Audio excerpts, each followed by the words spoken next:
Dana Peck, 2481 Surf Road. I was beginning to think with this wetlands debate that you all were going to earn the name the Demolition Commission because you seem dedicated to destroying everything that comes across your desk.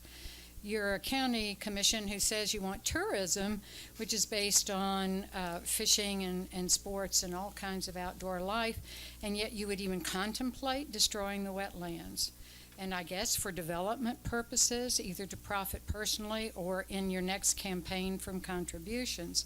But tell that to the 400 or 500 people who have houses that are empty here for sale, that you would like to destroy the wetlands to build more houses, and see how happy they are at the idea of having even more houses in competition with those sales.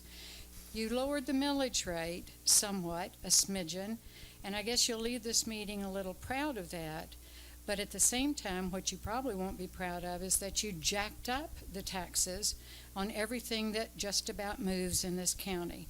And the people who are going to be socked the hardest are the people who are least likely to be able to pay.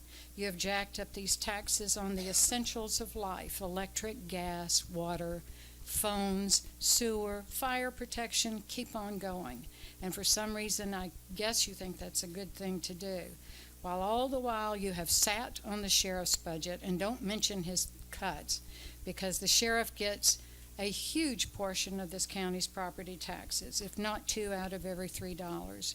You've been told about the wasteful spending of the sheriff. He spends like a drunk Donald Trump on steroids. The problem is Trump spends his dollars, the sheriff spends ours. You have been told that he bought trucks for himself and his 2 buddies, Major Langston and Chief Deputy Donnie Crum. Then one of you mentioned that the sheriff's Major Langston returned his truck.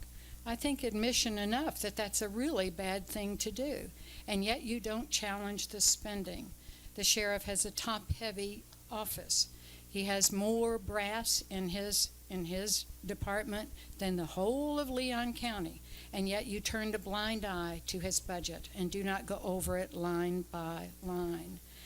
I think you should have no bragging going on at all tonight. I don't think you have done the tough job you would like to think that you have done. I think if you want to be proud, just remove yourselves from the commission and let new people take over who will get this commission on the right track.